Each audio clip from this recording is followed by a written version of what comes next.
All right, welcome back to Velshi and Ruhle. A consequential day, well, to say the least, in the United Kingdom. Prime Minister Theresa May fights to keep her job amid Brexit deal discussions. Right now, members of the Conservative Party are voting in a secret ballot determining whether or not they have confidence in the Prime Minister.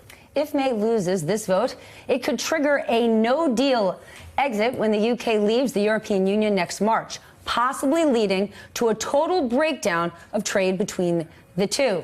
But what does all that mean? What is the big picture here? And most importantly, why should you at home care? All right, let me walk over here and give you some sense of it. This no confidence vote is just another step in the shift away from the global liberal democratic political order that has dominated since the end of World War II. The shift away from globalism, which in some circles has become a negative term, and more toward protectionism, isolationism, and nationalism. In the United Kingdom, Conservative Prime Minister May is getting squeezed from all sides when it comes to Brexit, which, as a mainstream conservative, she didn't actually support, but she's in charge of implementing. On her left are mainstream liberals and conservatives, people in the middle of the political spectrum who never wanted to leave the EU in the first place. They'd prefer to keep things as is. On the right are protectionists who think trade alliances are bad for the UK and who want to cut all ties to Europe, total isolation. And they are joined by many in the working class who may be liberal or conservative, who think trade with the EU has been great for elites but bad for workers and farmers. Now, this is not too far off from the struggle facing May's European colleagues like German Chancellor Angela Merkel or French President Emmanuel Macron. In Germany, Merkel has acknowledged the decline in support for her center-right party, the Christian Democrats, and has announced her plans to step down. In France, Macron has given in to the demands of protesters after weeks of violent demonstrations, but it hasn't really assuaged them.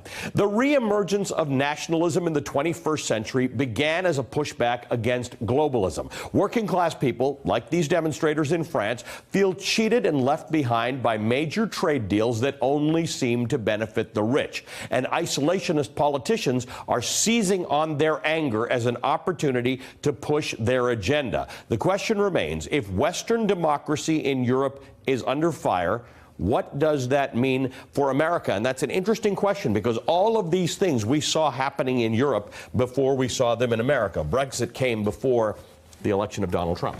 Great points. They're all connected. Joining us now live in London, columnist and writer for The Times, Hugo Rifkind, and NBC News foreign correspondent, who, fortunately for us, is here with us in New York today, Matt Bradley. All right, Hugo, you have a wicked analogy. It's great, yeah. About Brexit and a submarine made of cheese. That's right, cheese. Can you explain it? Can I explain it? Not really. It was just an idea I had that the problem with Brexit is it's a completely impractical thing to do.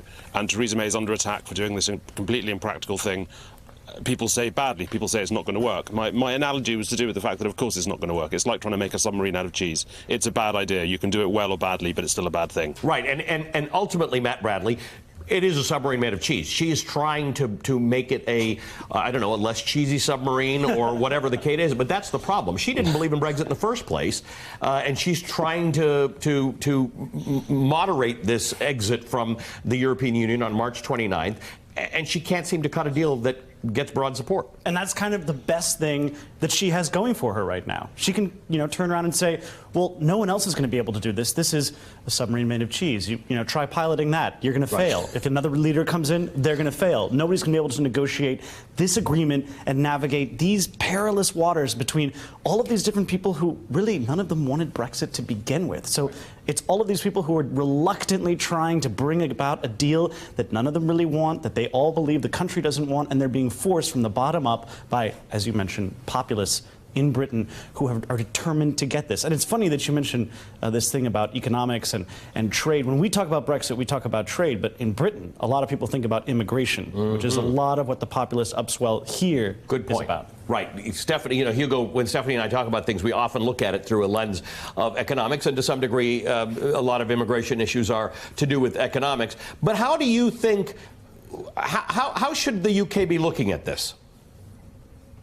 Well, I mean, your introduction right at the beginning, suggesting that Brexit was a protectionist movement, I think is not quite right. Certainly, a lot of the people who supported Brexit might have protectionist leanings, but Brexit-supporting politicians largely are more free trade than the EU. That's kind of their problem with the EU. So I mean, but really for the UK, the challenge is do we do this thing? Do we do this thing that there is a mandate for? 52% of people voted for. Yet it seems that there is no way forward to do it. Yet there's also a lack of political courage to decide not to do it.